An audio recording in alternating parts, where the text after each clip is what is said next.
anyone can be a millionaire. Like, it's not actually that difficult. But to be worth 10 million, you need to be able to manage people, lead, structure things, systems. You need to be a true entrepreneur to be able to get to 10 million. You also mentioned Iman before. You started to work for him like in an incredibly young age. Being there, I seen what a small team of very, very talented people can do versus in other corporations. I've seen very big companies of B and C players that have not been very effective. I think there's a lot of opinions on Iman Gadzhi, and Let me clear them up real quick. Because James, when you look back on the last 18 months, you built A Players Club from 0 to 160, probably even more now, 180 members. Yeah. You launched a software company in New York, but you're 22 years old. For someone that doesn't know what the past 18 months felt like from the inside, how does it feel?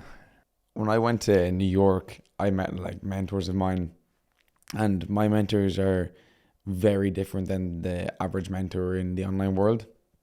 And the average mentor in the online world always talks about how to scale your company next month and completely focus on next month's revenue. And my mentors are constantly, they don't care about any of that. They think, how can you exit in 10 years time? So their whole philosophy is very different. And if I can summarize the 18 months in one word, is speed. And it's relentless speed at that. I don't think people quite understand.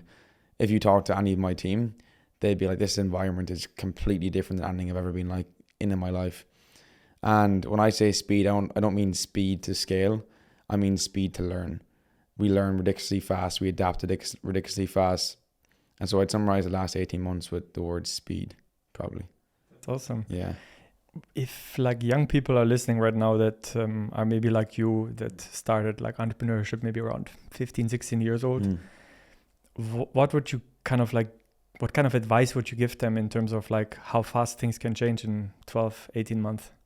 I think your whole philosophy in the whole business world in general should be, how can I stay in this game long enough to win? It's always been the question I've asked myself. And so when I entered the game of entrepreneurship, it was more so about, how can I scale James's understanding of business more so than how can I scale the company revenue wise? And so even to this day, if my company has to take a hit for a month or two for me to learn a new skill set that will allow me to create leverage to go and do a multiple of different things in different months, that's like my focus. And if I was back being 16 years of age again, I would continue to rehash the statement of, luck is simply more exposure to chance. And the longer you're in the seat, playing the game, the more likely you are to get lucky or find your gap. I remember a conversation I had with a friend of mine. He's in his 40s in the gym in Dubai. He said, James, I believe you're going to have a 6-month gap where you make nearly all of your money that you're going to make, or all of your credibility that will allow you to make all of your money for the rest of your life. So it'll be this small gap that you have to capitalize on. But that gap doesn't come unless you're 2-3 years more in the game. So for example, he's been around during the whole Ty Lopez. He remembers watching Ty Lopez's video when Ty was in his garage. He was in the Sam Ovens era. He was in the Iman era. He's seen all these eras. And he said, James, I really believe you can be the next one of these guys. I really do. And I really do believe that also myself. And he said, but there will be this gap that if you don't take it, your time will pass. Because even if you look at Sam, it goes up, it's on a trend. He's popular for a very long time, and then it goes down naturally. With Iman, he capitalized all of his actual cash flow in a 4-year period. But now obviously it's a whole different ballgame. He doesn't need to do cash flow anymore. He has leverage to go invest in companies, and it's not about him anymore. But his cash flow was made in this gap. And for me, my whole philosophy is, I will know when that gap is that I have to go balls to the wall. There's nothing left to give except this own thing, and I need to maximize, squeeze the juice out of all of that. But until that moment, I'm playing the brand game of complete authenticity, trust, decade game philosophy. And I know every entrepreneur will have that gap, whether it's on a micro scale or a macro scale, depending on if you're going to be the next Iman Gadzhi, if you're going to be somebody who's maybe unknown but just makes a good amount of cash. You will have that period where something works and you absolutely maximize what works. Until then, it's kind of a game of, I'm testing a lot. Testing is a good word, actually. How do you identify that gap? I think there is in business the red ocean and the blue ocean. And the blue ocean is when you accidentally kind of find something that makes you completely unique and there's no competition in that gap for a long period of time. And so when you have that gap, you'll realize, I feel like I'm in a league of my own right now. And there's not much competition, because where there's competition, you have to compete on pricing, or you constantly have to go back and rescript things. But when you're in that gap, you'll realize this works way better than anything than before. And I don't really know why. And it's kind of something new. And I'm kind of waiting for that. I'm not waiting, I'm testing. But there's going to be a period where I know I've done a little change that maybe is unexpected or intentional. That was like, okay, this is going to make a big difference and I need to go all in now. Does the 8 Players Club feel like this could be the thing? It can be, but I don't want it to be. Because with community, for example, the one thing I learned from when I worked with Iman was with community, everything's about culture. And people who want to scale out of culture will lose the one thing that gave them the brand, the credibility, and the cash flow in the first place. So if I scaled my community that's made, our best month was 211,000 USD. It was 185,000 euros, cash, not revenue, like straight cash. If I want to do that for a long period of time, I can. But if I was to go and sacrifice and scale 20 people a day, etc., let them in and do a 700,000 euros a month, I'd cook the company, and the company wouldn't be here because the members would know I turned my back on them and I chose money over them. And so it's a relationship game. And so if it is going to be a players club would have to be repositioned to an incubator, mastermind, consultation type business that scales entrepreneurs and it's one to many versus relationship based. And so I'm in this gap right now where I choose A Players to become either a super high level network where people pay a lot of money every year and that's ridiculously scalable, or I have the option to make it into a consultation type incubator to scale companies to a certain amount of thresholds, and that can be one for many because information and coaching is not a very relationship tied thing, so it's very more scalable. So there's options there. In my opinion, there's type 1 and type 2 decisions in business. A type 1 decision means you can make this decision and it's reversible. A type 2 decision means if you make that decision, you better be very sure about the decision, because if you go to reverse it, you're going to do a lot of damage to either your brand, your reputation, or your cash flow. And so this is a type 2 decision for me. And people should analyze what type 1 and what type 2 decisions are for their company. That's super interesting. Yeah. You also mentioned Iman before. You started to work for him like in an incredibly young age. But you also became very successful within his company, like super quickly. It seems like almost like a pattern a little bit with you, that like you like to maximize effort and success in a very short amount of time. But in that period of time, like, did you develop this mindset of like, oh, if I'm in the right space, in the right environment with the right people, this is where things are getting done? Is this Iman Gadzhi mindset? I wouldn't say it's an Iman Gadzhi mindset. I'd say the one thing I took from them was trust and brand is everything. But when it comes to, I just think it's a very simple philosophy. I don't think it's that complicated, and I think that people, I don't know how they don't believe that, or they don't have more conscious, I'm going to surround myself with better people. I don't get it personally, because for me it's super obvious that as a byproduct of being around very talented people, you're obviously going to become very talented. It's a given. But being there, I seen what a small team of very, very talented people can do versus in other corporations. I've seen very big companies of B and C players that have not been very effective. So his team, if anything I can align with it with, is they had a very small team of 8, 9, 10 absolute killers, the best of the best. And then that fed down to the whole company. So everyone was super sharp. So I would say it was more so, you're correct in saying A Players in that company maximized what the company's output was. I find it interesting that I think there's a lot of opinions on Iman Gadzhi, and I also don't want to get into it, because I think everyone has their right to their own opinion. Let me clear them up real quick, because I think it's such bullshit. So I remember the program that I sold in 2023 was called, or 2024 was called Grow Your Agency. The program was $1,500, and you got a one-on-one mentor plus all his frameworks, SOPs, group coaching, etc.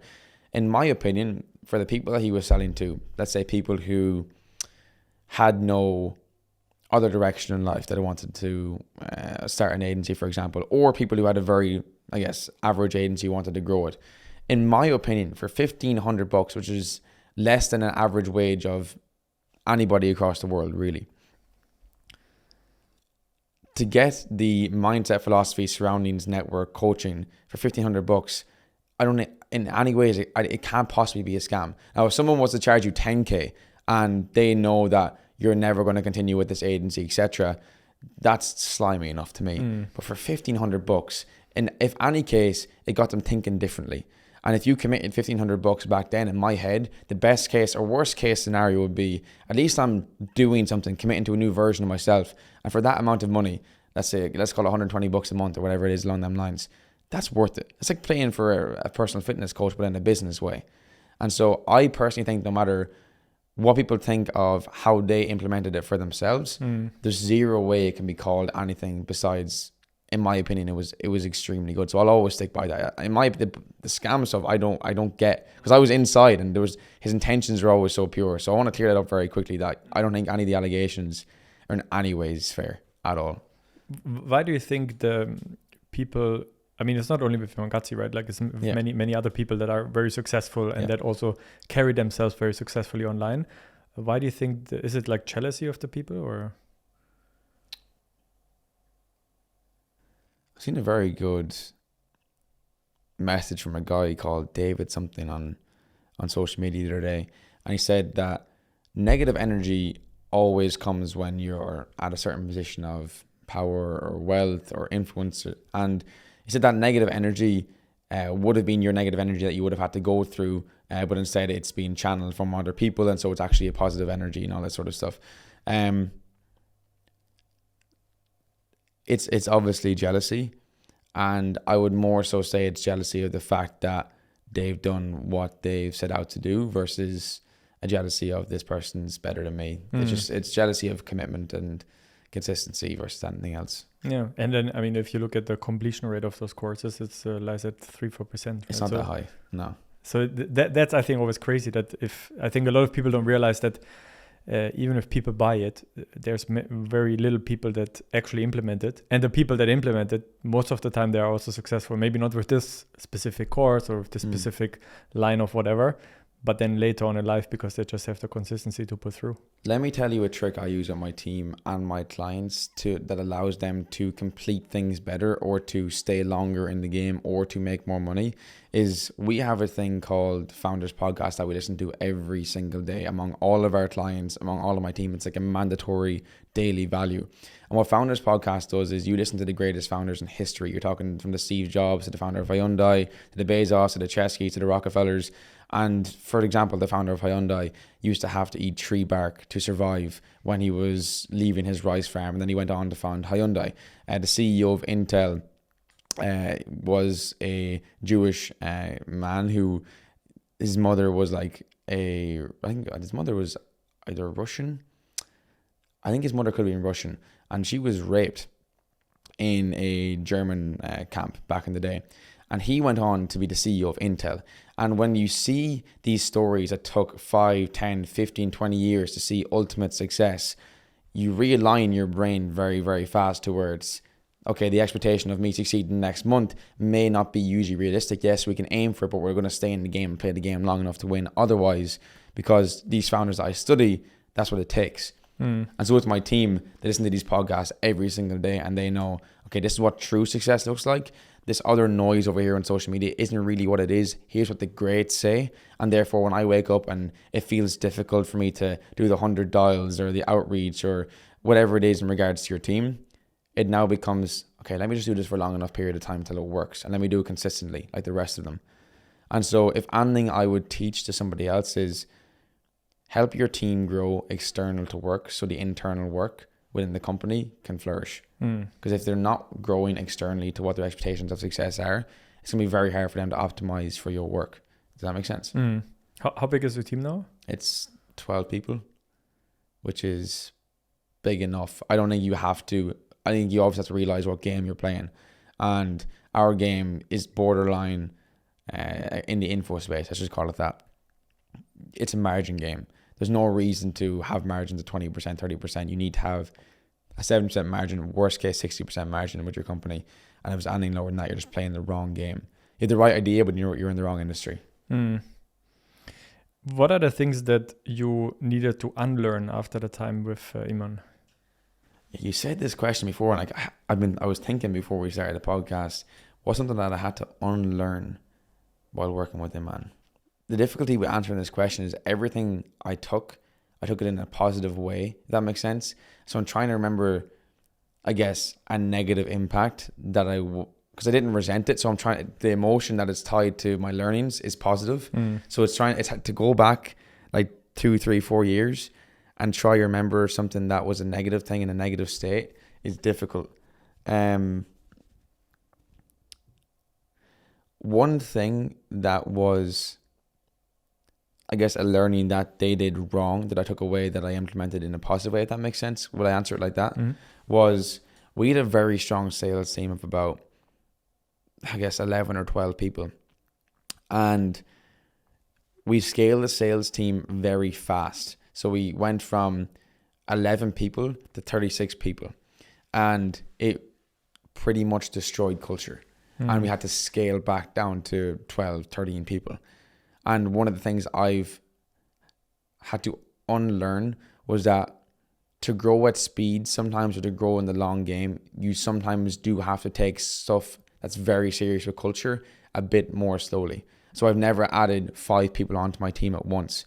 And so that would have been like a negative thing that I guess you could have taken, because it technically made money, but it actually hurt the coming months after that. And so it was a lesson that they paid for that I could learn from. And fun fact, I was actually in charge of hiring back then, because the company did this very interesting thing where they made every single employee take IQ tests, from the sales team to the marketing team to the operations team to the C-suites, etc. And they tried spotting the consistent factors between the sales team, the highest performers, the lowest performers, and could they then, on the outside, when they had 15,000 applications for one position, completely disqualify 10,000 people because they know, okay, they have this bottom tier thing that would never work, because we've seen it hasn't worked through all of our employees, and then be able to hire that way. And it turned out I had the highest emotional intelligence in the company at the time, and so they put me in charge of hiring, because they felt like I could read people very early. So off of a 10-minute conversation, I could be, okay, here's his weak points, here's where he's going to be strong, here's all the potential he could fill into. And so that's an interesting side fact that I don't think I've ever spoken about either. Yeah. So would you say it's then like culture over speed also in your own company currently? I really believe it's one of them things where you have to realize what game that you're playing. And so you have to weigh up the upsides versus the downsides. And speed is super important in regards to iteration of what works, what hasn't worked, how can we change it, and realizing when something's wrong, how do I adapt it fast versus sitting in this no man's land. And so with hiring, it's one of them things where you can hire individually fast and but not hire in bulks fast, if that makes sense. I can hire you tomorrow, and if you're not working out, I can cut it quickly because the team knows I protect the culture in a certain way. But I wouldn't hire 15 people to where the culture then becomes confusion of what the messaging or the vision even is. Because with hiring, you can start hiring more and deeper once a certain amount of people at the baseline understand your core values inside enough. But there's only a couple of people in your company who knows the core values, and you overshadow them with 5 or 6 people who don't. That's when you lose things. So let's say, for example, you have 20 people in your team who all completely understand it on the sales side. They could probably each hire 2 people underneath them each, and that would be a good hire in spree. But they'd be able to translate the core values very strong. They wouldn't be overwhelmed, if that makes sense. I'd like to stay here in the topic of culture for a minute, because I think it's interesting. I've seen so many companies fail the moment it went outside of the founder's vision. So the founder built a successful team, a successful business, like brought in revenue, brought in clients, but the moment like he hires and outsources, they don't bring the same enthusiasm with them, they don't work as hard as him, and it's really, really difficult to build it. And then most of the time they scale down again, and then they fire people and blah, blah, blah. How do you create this kind of culture? I mean, you already said like they have to listen to the podcast as a daily thing. Yeah. Like, what are the other cultural things that you do that moves the needle? Here's the one culture hack that's allowed us to scale very aggressively. And it's the fact that, yes, the founder's vision has to be absolutely massive, that every single person below him, their vision can internally fit inside of his vision. So where most founders go wrong is, even if they achieve their vision of, let's get to a 500K a month agency or $1 million a month company, etc. If you have 20 employees and their dreams are certain cars, houses, financial freedom, locational freedom, they are very subconsciously aware that, well, if all of us are making money plus the founder and there's a cost, it's still not going to be possible for me to achieve. And so I'd rather leave and do it elsewhere. Your vision as a leader needs to be so big, so wide, 10, 15, 20 years at all times. And so your team can constantly dream inside of your vision. So then management and C-suite levels, responsibilities are to consistently go and remind them, what's your vision for? How do you want to achieve it? And it's not even about the founder's vision anymore. That's a company-wide vision. But each person individual visions are more important than the founder's vision at that time. And knowing that their vision can fit inside your company's one is more important than the founder having their own unique, cool vision. So it's the individual's vision.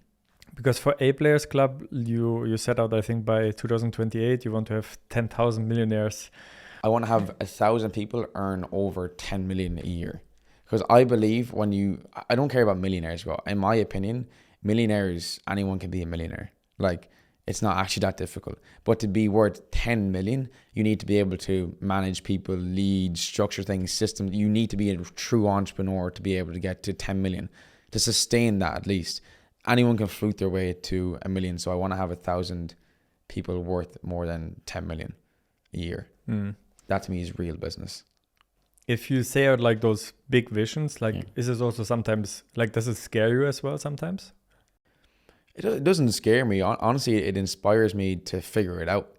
I think when you have very small problems, it can be overwhelming because you're trying to fix a bunch of small nuances that will always change. Whereas there's probably core fundamentals of how you need to become as a business owner to get to that phase of such a huge vision. You kind of skip all the little small bullshit that you're trying to figure out if you're just trying to add 20K on or 50K on. You start thinking outside the scope of what you were originally thinking went in. So I get very excited because I'm like, how the fuck am I going to do it? And then I have to work backwards, Yeah. Where does this come from? Because I think you grew up in a very like small town in Ireland. Your parents were both entrepreneurs. But like you didn't grow up in this like hustle mindset, or you didn't have like a millionaire father or something like this who just put you like on this path. Yet you started like with 15, 16 already to dream, I think, big, like however you got into Iman's team, but like reach out to them, be there, be present with 20, launch the A Players Club. Where does this kind of drive, that inner drive come from? There's probably a bunch of childhood things that you could go like very deep into. But honestly, I just feel like it's inside of me, like it's a responsibility more so than it's a causation of, there's no like trauma to an extent. Like I don't view it that way, at least. My parents, they hustled very hard. Now, did they achieve the financial goals that they probably would have wanted to at the time when I was growing up? Probably not. Will they go on to do it in the future? I absolutely believe that they can. But there wasn't like this trauma that like inspired me to go and change the world. I feel like when I talk to other people that I'm naturally smarter than them. No offense. So I just do feel a responsibility to go and impact and change as many lives as I can, because I feel like I'm gifted and know more. When you talk to people sometimes you're like, how the fuck do you know that? Or like, why you naturally understand. I naturally understand people very well. I talk to everybody all the time.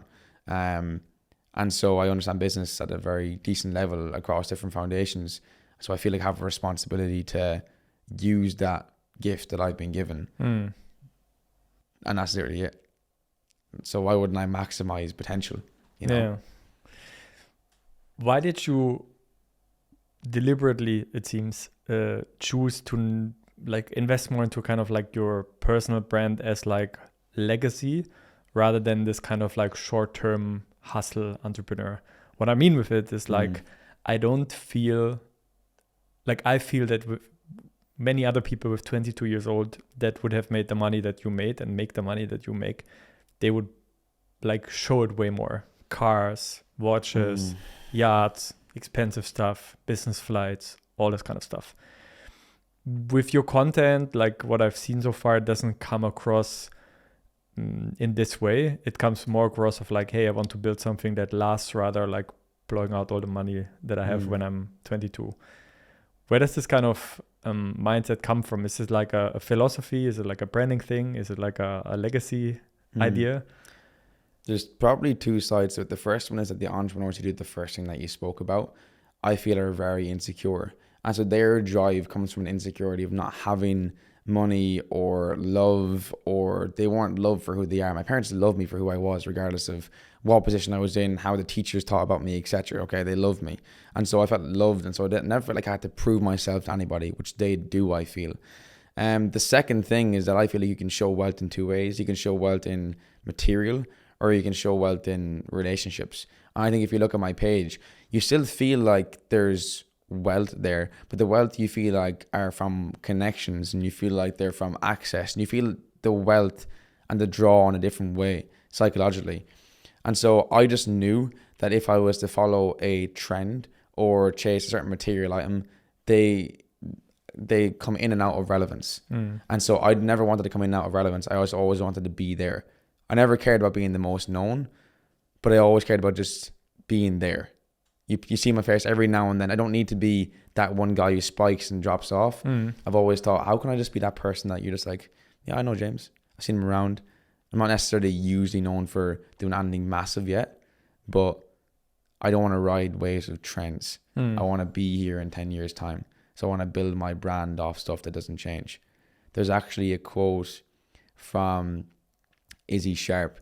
He founded Four Seasons Hotel, and he built the philosophy of Four Seasons on you build your business on things that don't change. And my business is built on relationships, connections, in person. Where's that going to go? Whereas the AI trend or the branding trend, you're going to have to change your business model in a year's time. And does your audience lose trust with you over that period of time when you change? Maybe, but mine won't.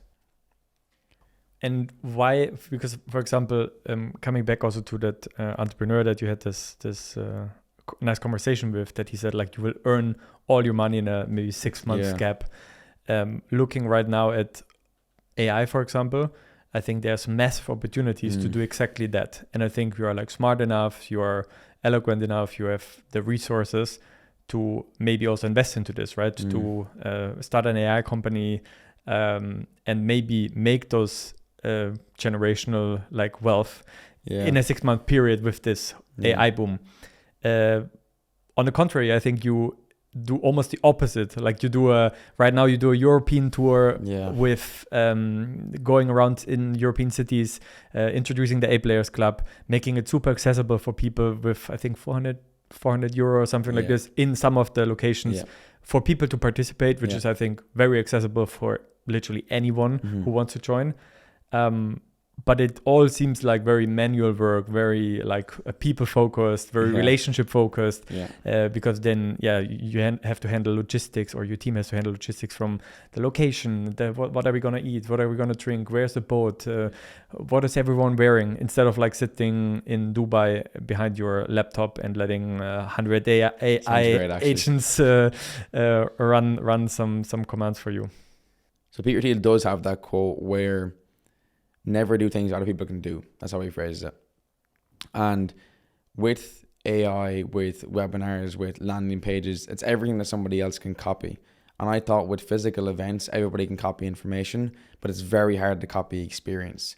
And I know that the experience and the emotion attached to an in-person event and the stuff that we do will never leave somebody. When you mention our name or our brand or our company, people are going to say good things because the experience they felt. They're going to forget about the information of other people that give them certain things. With the AI wave, and why I haven't joined it was I believe when the world goes one way, so like AI is the face of everything, I wanted to go in person people. And it's just the way that I operate. And I just think it lasts longer when you do what you actually innately feel like is right versus what is, I guess, right in terms of just chasing money. Yeah, that's really interesting. I think that I like that approach that you also say, like, we because also same with crypto or something like this, or like those spikes. I think that it seems like you have passed on. And what, like, one word that is really coming to mind that we also discussed before a little bit is legacy. Like, how important is legacy for you, like to leave something behind, to build a brand, to, you said, like, be there all the time instead of like just spike in 1 or 2 years. I actually come from Ireland, so what's super important to us is storytelling. And I've always wanted to just have a strong reputation to be able to tell really good stories. When I'm 80 years of age, I don't necessarily need to have a mansion or any of these material items. I want to be able to sit down and tell as many very, very good stories as possible. And so my reputation is as important to me as anything else, because I can make all the cash, but if no one trusts me or likes me, or I can't do things over the next 40, 50 years time, that's not necessarily success to me. Success to me is stories and experiences. And so I just always protected my legacy of my brand and my reputation. And you know what? Some people may say that the way I do things is a limiting belief, because I believe that my reputation is more important there. So I won't do certain things that could probably do better for the business. It's just how I want to operate. For example, like, what are things in that case? There's 2 examples. Number 1 is that we can make more money with our current company right now, but it just doesn't feel right for me. And I don't know, I can't explain the feeling, but there's a feeling on my chest where if I spend more on ads and I bring on more clients last week than I'm supposed to, or that I know works well for culture, in my feeling, I'd feel like I would burn my word of I'm going to only do this amount of people and provide this sort of service. And people would say that, like, you know, you need to, they just disagree and with the way they want to do things. I feel like it's the right thing. And so when I really feel something so strongly, I want to stick to it. I don't know why. And that could be a belief thing. It could be right, it could be wrong, but it's how I want to operate. I really feel like the world right now lacks a lot of people who want to do things the way they want to do things versus going against their intuition and gut. I know for some reason I'm being led to not make that decision, and then something better will come. And is that then like faith, or are you believing in some, is it like then karma or integrity or reputation, or like where's the belief coming from? Is it also like grounded in something, or is it just a gut feeling? Honestly, I just think it's patterns. Like, if you look at any of the great founders, they always say your intuition's right a lot of the time. You rarely look back and say my intuition led me wrong there. It just doesn't really happen that often. And so it's just a pattern recognition thing of, I know the greats trusted their gut, and to be innovative, you have to trust yourself. Because if you're always listening to outside voices, you'll just build what they want to build, and you'll probably go and handcuff yourself to something that you don't align with. And the worst case scenario would be, imagine having a very successful business on paper, but you feel terrible about it.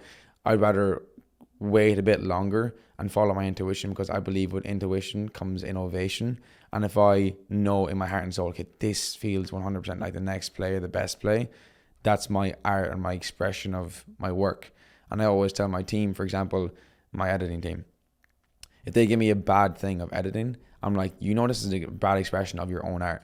Like, you're a very talented artist. I've seen the way you've worked, but what you just given me is not an expression of your art. So go back and work on your art more. Like, take care of it like it's a canvas that you're painting that people actually have to see. And it's a representation of your art. For me, my business is my art.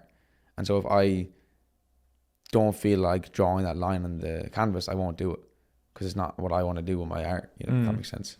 I like that you compare the business to art. It is. It's an expression. I believe that branding and business is art. The way you build a company, the way you lead people, the way you craft a vision, is all art. To me, it's super interesting. And also it shows a lack of care in somebody's own art and their expression. They don't take care of it. And I think that's a very strong thing that I recommend to entrepreneurs watching this and how to lead your team, how to think about your vision, it's this canvas. And if your sales team is not being creative enough, they're not expressing their art. Same with the content team, same with the operation team. They're not being innovative enough to try find something that we have as a rule is 80% of the time, follow the playbook. 20% of the time, say, this little tweak inside of me feels like this could be a better way of doing things right now. And they have full permission to create as well. Do you think that reputation and integrity are like skills that are like slowly getting extinct in the business world? I'm trying to decide whether there's just more people online now than before, and it just feels like that, or it actually is that. In the end of the day, my view is they come and they go, and the reputation integrity stays. I'm not worried about that. People see through the bullshit after a certain period of time in regards to how people act or what they spend their money on or how they change their business model around. I don't think people who have reputation integrity should be overly worried. I think they should play the game long enough that they win and that people trust them long enough. And that I think if your business is built on trust and the foundation is integrity, you're here for a lot longer, and therefore you're going to make more money as a byproduct. I've often said to a lot of people who've come up to me saying like, oh, this guy is making this amount of money with this offer, etc.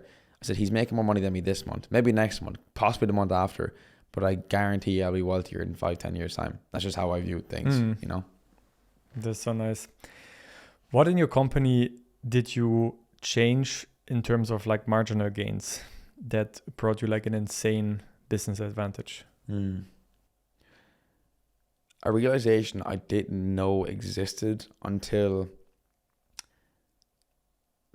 2 or 3 months ago is that hiring isn't just leverage because if you bring someone in, they know more than you. Hiring is leverage because if you bring someone in, they have access to people or things that can create more leverage for your company. So for example, with the sales part of our company, I did it for a long time. I had one guy doing it for a long time and I was helping him, coaching him through the sales process. And I got to a point where I just realized this is not my genius zone. So why am I operating in something that's not my genius zone? My genius zone is branding, marketing, position. That's it. So my only focus is going to be that. And so it doesn't make sense might make sense to you. It doesn't make sense to most of the viewers until you're in that fucking moment where you're like, damn, hiring is such leverage. Not just in the case of I get my money back and my time back, in the case of they have so much more access than I do. So I'll say in a online world space, it's more so like, okay, Scott, who I brought our company from 80 to that record month in 1 month. By pricing changes, because he knew more about the market, by help with the advertising team as well, and by maximizing the sales team, because he knew processes I wasn't aware of.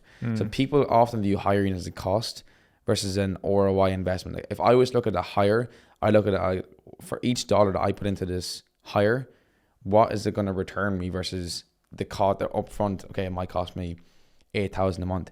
I don't look at the 8,000 budget. I look at for each dollar, what is that dollar more likely to return if I was doing it versus them doing it. That's how I look at it. And in the outside world, for example, we're very strongly considering going into like the event space as concierge space, or adding a layer to our company that's like 50K a year type thing. And one hire for us, for example, could be an events organizer, a director of events, let's just say.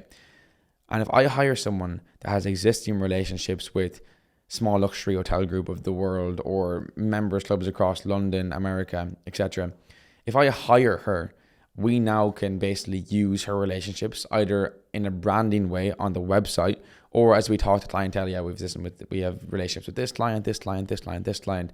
That one hire has now given us the credibility to go and charge an extra 10,000, 20,000 a year per customer. So the hire is a leverage in that way.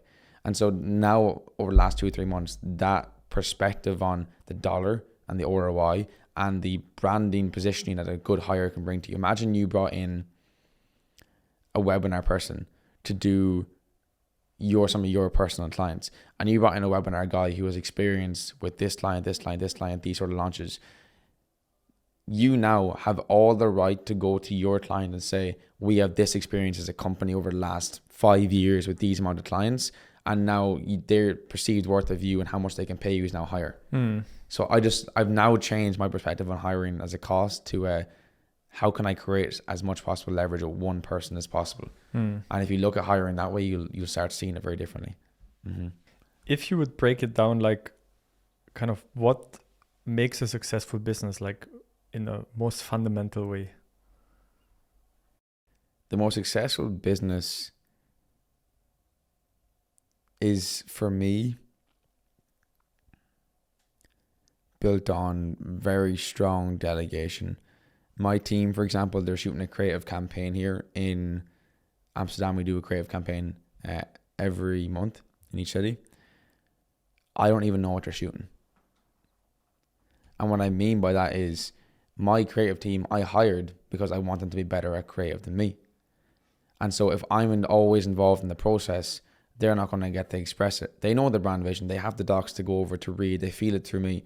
But the ultimate delegation, the ultimate growth of business is when you say, she came up to me during the event, was like, I'm going to post this Instagram. What do you think? I said, I don't even want to see it. Post it.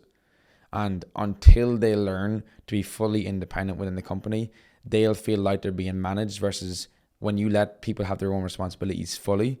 And even if it goes wrong, you can fix it after, but let them have the full responsibility. That's when each person gets so much more bought into the company, because they feel independency within the company versus being managed in the company. Because they always will want to feel that independence. They want to be everyone wants to be an entrepreneur until they're in the seat of being an entrepreneur, then it sucks. So if they have to feel independency within the company. So I'd say independency is a very strong factor of business fundamentals. Do people over emphasize online in business? Like, I have the feeling that if you talk to different generations of entrepreneurs, that the younger generation says like everything is so much faster, it's so much more online, it's so much more AI, it's so much more different than how you did business. But when I listen to you, it sounds that the same principles of building successful businesses that maybe Jeff Bezos did or Peter Thiel or whoever is still applying today. There is always going to be the crossing similarities. There just is the differences of execution now. You know, execution back in the day was very margin heavy with people, and now obviously it can be streamlined. But with AI, we have a philosophy within the company as well, as if you can't write it out first on a one pager, don't automate it, because you don't understand it. So you're just creating more complexity than making things simple. People think they make things simple because they AI it. You actually create more complexity within your company. You start to understand the lesson, it doesn't actually pay off long term. So we have a rule to where you need to write down the thing that you're trying to automate, and if you don't or can't write it down, you can't automate it. It's just a rule. The fundamentals are the same, but I think if they were in our shoes, I think it's a whole different ballgame of business. I honestly do. Like, it's not even in the same realm. The way that they build, how they view things, why they build things is so different than our online world. They build it in a different way. Yeah. If I look at your success in the past 3-4 years, what kind of toll does it take also on you as a person?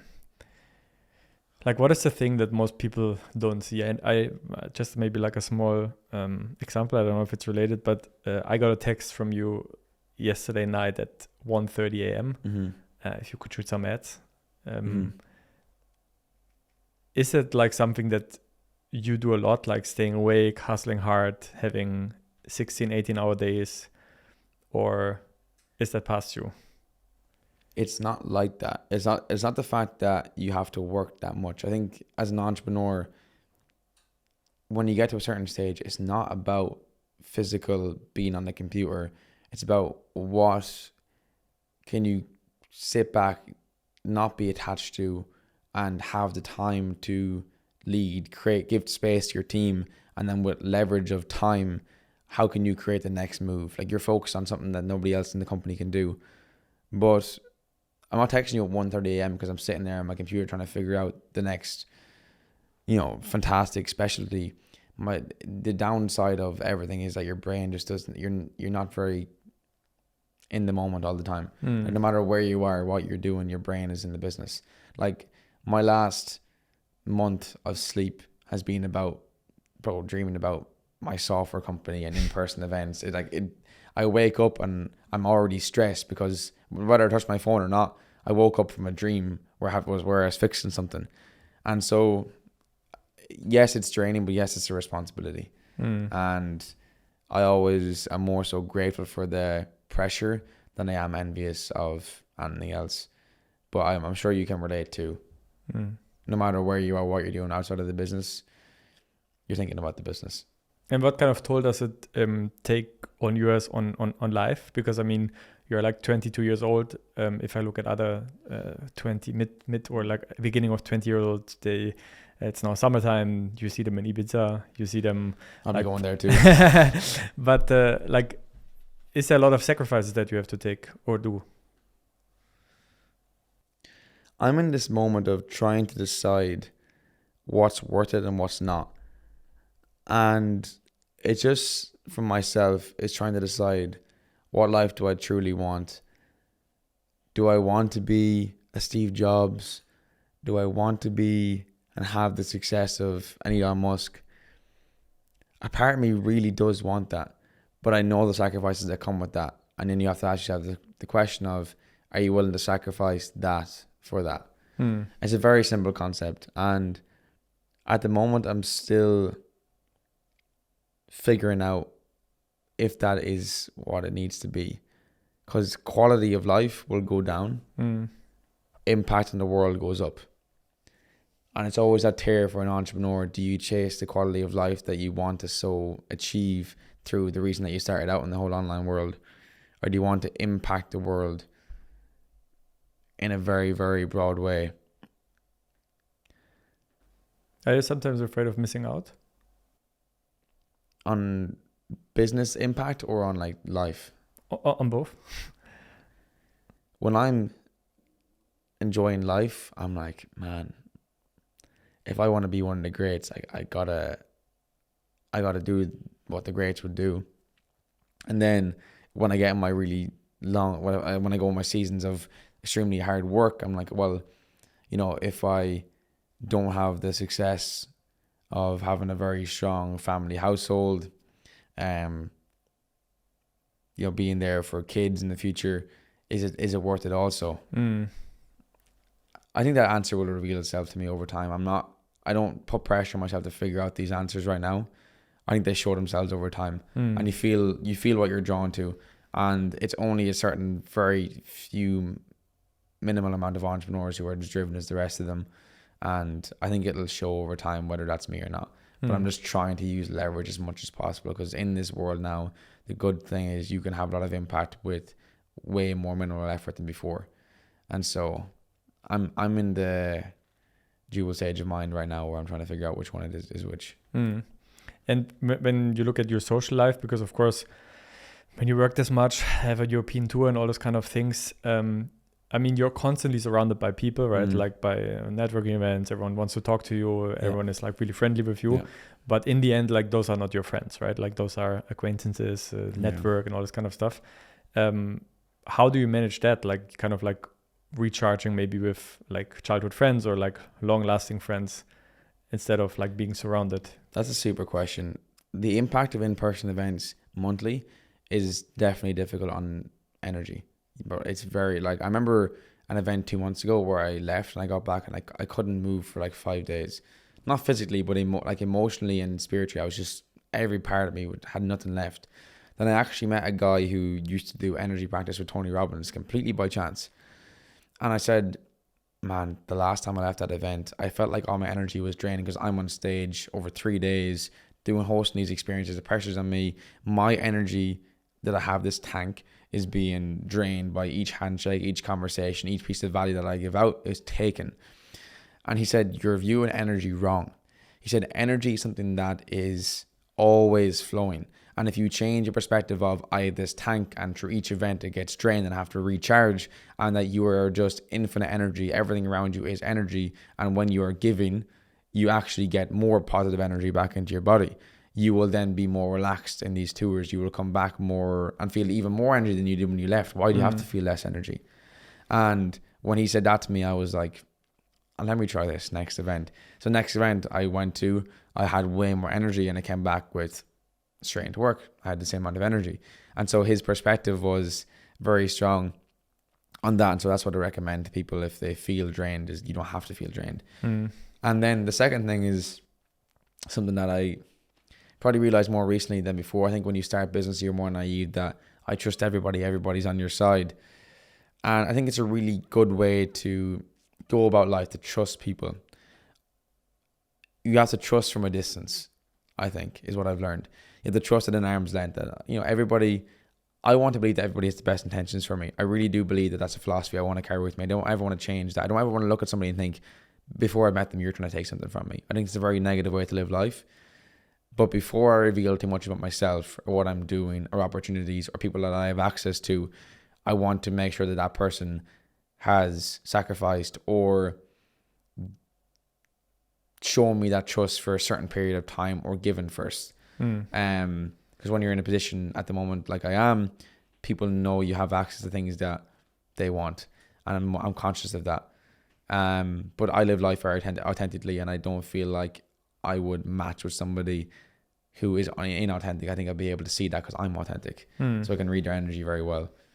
But trust is one of them things where I'm becoming more conscious of. People are gonna try take things more often, and especially the bigger you get, right? The more network you take on, the bigger the events get. The more people also come in with maybe not the right intentions. I'll tell you something. Recently, I stopped posting Instagram reels.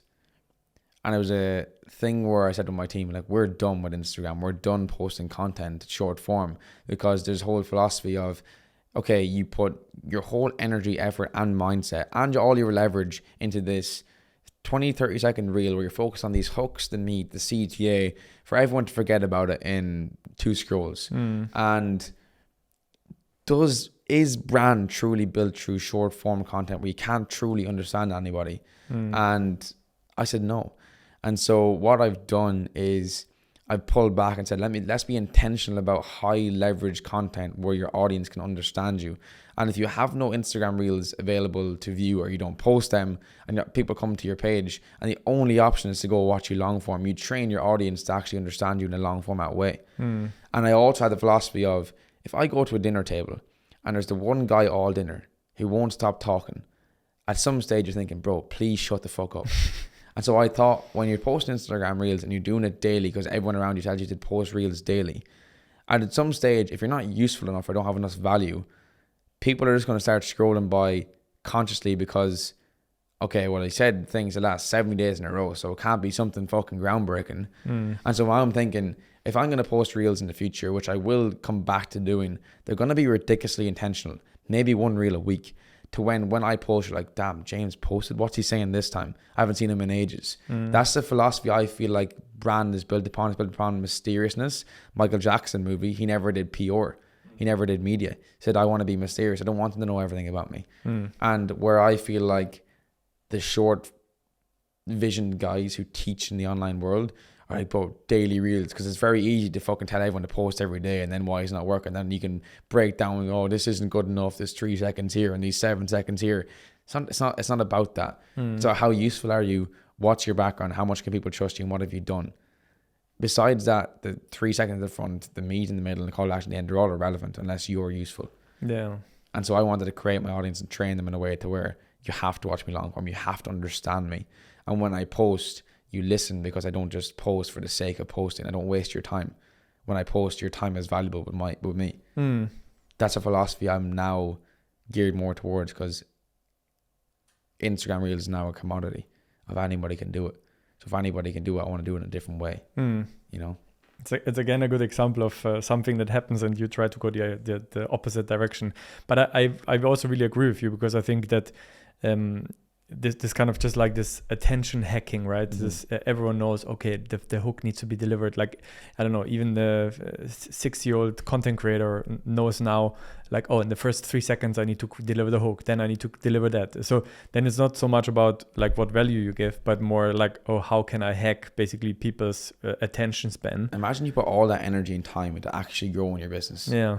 I said to the team, I feel like most of our day, 60%, is taken up by the hook, the fucking reel, the creation of new reels. I was like, imagine we had all this time and energy back and we could put it either into the business or into once a month, super high leverage, unique content on Instagram that if a buyer or a viewer comes in, they understand you years deeper than a reel.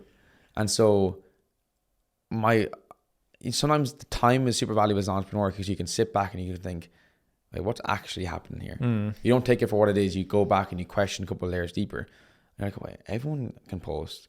Everyone's constantly concentrated on the first 3 seconds and all this sort of stuff about short form content.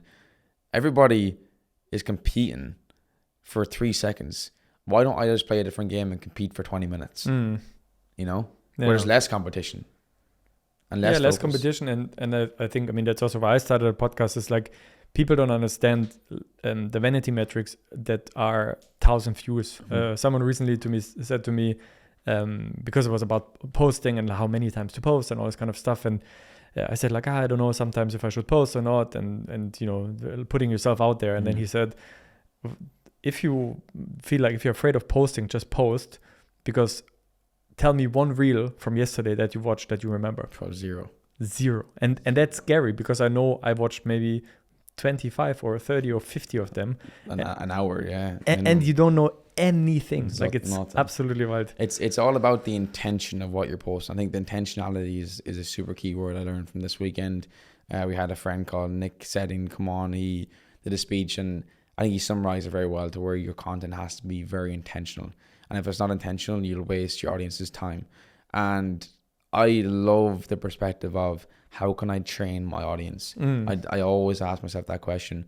And if you train your audience to treat you like the other guys who are competing for your time, attention in the first 3 seconds, then when you can't do that, or you run out of ideas, or you go on a week break, they're going to the next guy. Yeah. You know, that you've trained them to treat you like everybody else. So how can we train our audience to respect you in a different way? And I also really love the concept of like the path of discovery. I recently heard that from Valtteri Bottas, the Formula 1 driver. Yeah. And he has a lot of times a situation where he goes, for example, for dinners where there's more people, and then people ask him like normal question, like, hey, what do you do? And then, of course, it would be very easy for him to say like, oh, I'm a Formula 1 driver. And then, of course, but then he would take the whole joy out of it, because then they would just get excited, ask for a picture, are like super like held back because they think, oh my God, he's a really famous person. And then he says things like, oh, I drive very fast from point A to point B. Or I try to go as fast as possible with my car from point A to point B. And then people say like, oh, so you're like an Uber driver, or you're like a taxi driver, or so yeah, something like this. And then like throughout the evening, like they start to kind of like ask more questions. And then at one point they kind of like find out, or they start to it's like, oh, you're very familiar. And then he says like, oh yeah, I won like Taxi Driver of the Year award and stuff like that. But then they have like this path to discovery that at one point in the evening, they maybe find out like, whoa, you're Valtteri Bottas. But throughout that evening, they were way more open to him. They were way more like friendly to him, and then they told way more what they do, and like that they have a big business, or that they like have something to do. So I actually met a German guy in a boat 3 years ago who did exactly this. He was dressed super well, and it was an entrepreneur event. And I sat down beside him. I was like, "Hey, bro, like, what are you up to? How you joined the event? Blah blah blah. Like, what business do you have?" I have a small agency, a couple of clients, just trying to figure it out. I was like, bro, I mean, amazing. Best of luck. If I can help you on anything, or if I can get your Instagram, just let me know. I got his Instagram. And, you know, obviously I didn't, back then, I probably was more attached to what they were doing because I'd ask more questions and etc., as you naturally would, right? And then I later figure out, probably a couple of days later, this guy's exited a company for tens of millions, and he has this huge like private network thing. And I was like, wow, I love the way he did not tell me what he did, and he let me figure it out. And my respect for him has gone like ridiculously higher because he didn't try and impress me. So it's a good philosophy to think about, how can I create my audience to want to know more versus compete with your information. And if it's a commodity, you're kind of this race to the bottom of time versus training them in a different way. Yeah, man, I love this. Same. your business, your next business is also coming up. You're currently, I saw a vlog, you're taking a business to New York, your software company. What is this all about? I believe if you're going to divert attention, your attention needs to be vertically integrated to what you're doing. So I would never, before I actually had a call with Iman like 2 nights ago for like an hour, right? And he said, until you have 10 million in your bank, you can't really divert your focus or utilize your money in a certain way. So what I want to do and what I've learned from studying greats is they always wanted to own kind of different categories along their line. So obviously I have the in-person events. My whole business is based on community, relationships, pop-up dinners. It's based on people coming together in person, okay? And so I thought, okay, well, my Rockefeller move, and a Rockefeller move is a concept of John D. Rockefeller owned the railroads, the refineries, distribution of oil in the 1800s, first ever billionaire. But he didn't just want to scale oil. He acquired every metric on the line of scale. And so with me, I wanted to create a software where I control the infrastructure of meetups in person. Now, whether that's through a micro dinner or a macro event or a conference, or in the future, hopefully enterprise level companies that we do deals with, whether that be college football stadiums, or I want to be the infrastructure of in-person events. And our line is hosting made simple. And so I want to use my product to make my life easier through my in-person events of 50 to 300 people per event. And want to do that for myself. The product will have a network effect of everybody who uses the app will be like, this is a great experience. Let me go create my dinner, my meetup, my mastermind, my workshop on this app. And so I wanted to create something for me. And then I know I have the distribution network. And the difference is I'm not going and putting all my attention and focus into becoming a software, understanding the software world inside out. I'm the best at what I do, my genius zone, which is people community. I've hired a very, very strong developer, now a co-founder, and a co-founder who will become the CEO in the future for sure, who has amazing relationships in the hospitality industry, so knows high-level clientele experiences in person, inside out. And so they're building, I'm distributing. And so it's not necessarily direct diversion of attention or focus, but essentially I built this software to make my life easier. And then I do feel like on in-person event or in-person meetups in general lack a consistent infrastructure the same way Stripe handles payments. I believe that if I want to meet you in person, it'd be super easy to do it in a certain manner and way, and I want to create the platform that does that. So like a Tinder for business people. Tinder for business people. Think about WhatsApp but for events or meetups.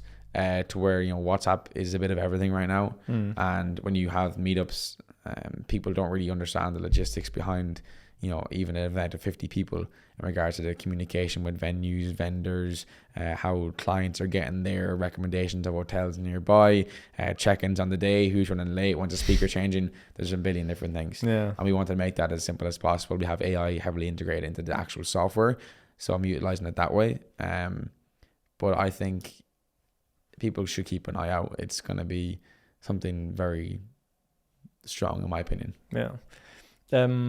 I have 2 last questions. One is, which I think is probably very valuable, because everyone is talking right now about communities, building communities, and so on and so on. Do you feel that? Yeah, 100%. Like, when have you felt that from? Because I think you have to be very conscious that when you're doing something yourself, you don't just make decisions based upon, I feel like this is relevant because I'm doing it. To ask the question, like, does everybody else now also feel that communities are becoming very popular, in-person events, meetups, run clubs? I feel like they're popping up more often. No, 100%. I think that, but I don't find it a negative movement. I think a lot of people always get a little bit scared and say like, yeah, but everyone is doing a community. But I think everyone is doing a community in their own space. Yeah, for sure. And I think we've seen a similar movement for example, podcasts is like that. All of a sudden, people could nerd out on a specific topic. And only they would understand. And that's where there are some podcasts that, I don't know, there's like a calligraphy podcast. And all they do is talk about stationery and pens and all this kind of shit. They get 200,000 downloads every single episode. They publish 3 or 4 episodes a week. But no one talks about them because it's such a niche. But it's the niche of 200,000 people tuning in every single time. Like, I would never listen to this. But the people that love pens and stationery, they will go wild and will consume every single content that is out there. And I see the same movement in communities as well, that there's all those like micro communities like popping up. And then, for example, there's people of, entrepreneurship, but then run clubs, matcha, I don't know, there's a book club. Was one podcast guest who launched a conversation club because she said we lost the ability to have real conversations again without checking the phone and all this kind of stuff. I had one guy here who launched the offline club, right? They basically, people pay money to get their phone logged in and then be in a coffee offline here in Amsterdam. So that's what I've seen, that there's many like communities like popping up. But I was wondering, from your perspective, what are most people doing still wrong when they want to build a community? I'll tell you exactly why it happens. It happens because with social media, we have such a competition of attention. And when this happens, what happens psychologically in the human brain is people are trying to find people who think like them. And the algorithm feeds you more of what you think about. And so it becomes stronger beliefs and opinionated with that. And then the next level of your opinion and your feeling, your emotion, your niche of what you like is, how can I find that physical interaction of that thing? And so therefore, let me go find a community of the thing that people align with me, because online has so much diversion that I want to be on one side. And then an online community becomes a thing, or an in-person community. Now, where I've seen people go wrong is they started with the intention of it being a good business model. It's actually not a good business model. It's a very tough business model to run because it's relationship led. And when it's relationship led, it's very difficult to scale relationships, because people often join a community because of a certain founder, or a founder has achieved a certain thing. And when that gets diluted down, it becomes a bit less valuable. So what I would say to people who have communities is, don't start it unless you have the intention of being very integrous with how you want to run it, because it's a very good business model, in my opinion, to get to 50, 100. It's just a very difficult business model to scale because of how niche it is and relationship led it is to 1 million, 2 million a month, etc. I would say some tips and tricks is have an in-person event every 2-3 months minimum. You should always have something that people can look forward to as an in-person meetup. Have a online infrastructure, like a group, for example, with multiple different subtopics that they can have conversations with daily, so they can build their relationships. Also incentivize your members to host dinners without you. You want it to run by itself. And so therefore, if you're always the one in charge, I would have people who reach a certain threshold, like 6 months in the community or a year in the community, then become a senior member of your community, and then give them the responsibilities because they understand the brand, the community values, etc., more, to go and start their own events. And so it can become more off your back. People can have their own little small groups within the group, and then it's growing by itself more naturally. So understand how you can pour your values into certain people versus constantly leading them. Give responsibilities to people within your community to host more classes. If I had the calligraphy thing, for example, I'd probably have 3 different leaders that are community members lead, because they're passionate about what they do. They don't care about the money. They're passionate about what they do. That's the great thing about communities. Just a couple of things, in-person events, make sure they're looking forward to something. Give leadership responsibilities, allow dinners to run without you. And besides that, I think it's pretty good. I would also say there will be another layer in the next year, that sponsorship from micro, macro brand companies into more communities will be a thing. And that's what I want to build into the software as well, to where it's like you have a community and you have a certain type of clientele, and now brands can way more clearly see this amount of members, this amount of income, or this focus. Very good for a software company to be able to sponsor a large group of these communities in person, if that makes sense. No, 100%. I think that's going to be the new kind of like the UGC money that is currently spent on UGC creators. Yeah. I think that's totally shifted towards like micro, macro communities. Yes, completely. If you look in the next 5 years and we would maybe sit down again, what would you have like achieved? I would like that I have physical locations all across the world for entrepreneurs to collaborate. I would like to have incubators within the collaborative spaces as well, and then a software company that kind of powers everything along them lines. I'm a very big proponent of, I want people to I don't want to lead it. I want people to like come together and figure things out together and like find their why through each other. I think that will be done through in-person stuff physically. So on our own physical locations, because I want my art and my expression to be tangible. I don't want it to be online. And so if my goal, I could summarize it now, would be I want my creative art expression to be tangible in the next 5 years' time via physical locations all across the world that impact the world as a byproduct. Nice. So kind of like a Soho House, but then for real entrepreneurs. Soho House for builders. Yeah. Let's just say that. For actual collaboration and not just for showing off. Not there can be vibes in there somewhere, but I mean, when I envision like a physical space, I envision it that you walk in and on the right hand side there's like pods and podcast studios and even studios for media companies to come shoot campaigns in. I'd also imagine there being corporate spaces where you can host micro events of 50 to 100 people in the room somewhere. I'd also imagine there being some sort of collaboration of like paddle courts at the back, cafe, co-work areas. I'd like to make that a reality. To me, that's so cool to have a physical location.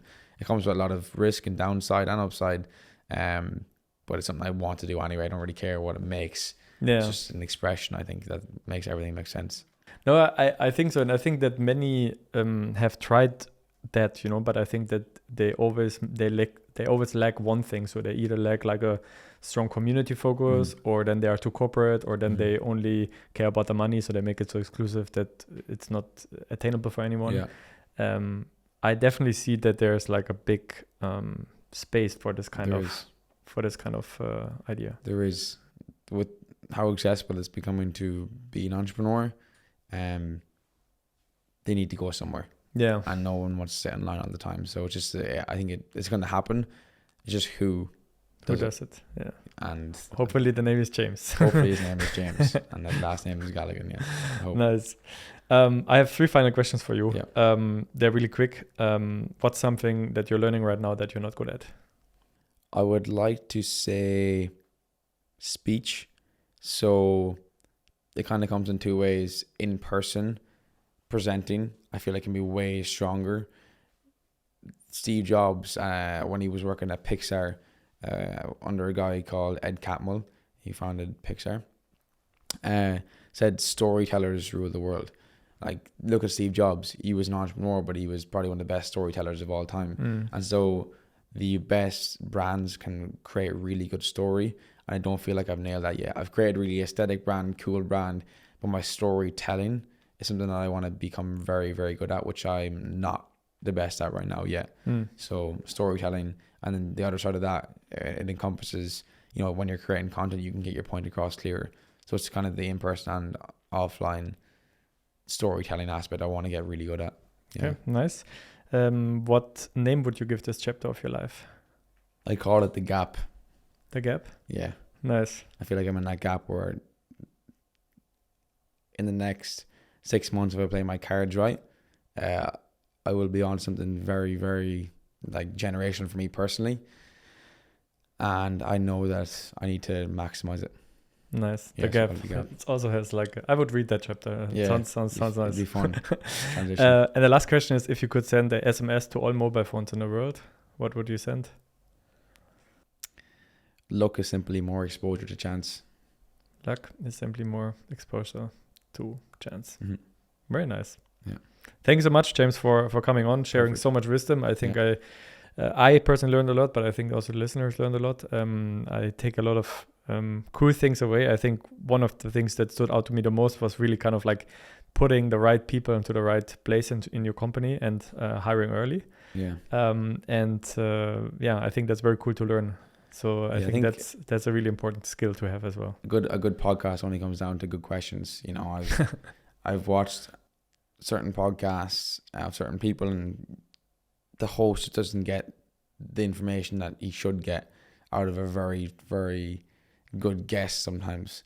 And so it's always a couple of layers deep, and I think you've done a good job at asking good questions that I think the audience would like to hear. So perfect. It's been good. Appreciate it. For sure. Thanks so much. 100%. And now it's time for you to subscribe to the 301 podcast, because still over 80% of the people that are listening right now are not subscribed. So go like and subscribe, and we are back in 2 weeks' time with the 301 podcast.